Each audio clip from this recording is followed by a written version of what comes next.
This is 1012 Synto in South Raleigh.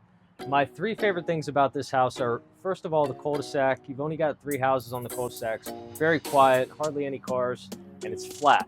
So if you have kids that like to play sports in the street, it's a great place for it. The second one is out back, so let me show you that.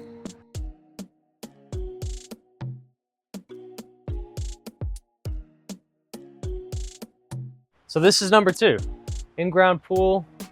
This whole deck expansion is something that the seller did. So massive entertaining area outside, paver patio, in-ground chlorine pool, fence.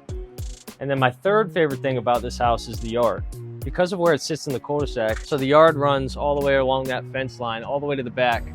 You've got tons of room back here. So even though you've got the in-ground pool, you've got lots of room still to run around and throw a football or kick a soccer ball. And you got the shed.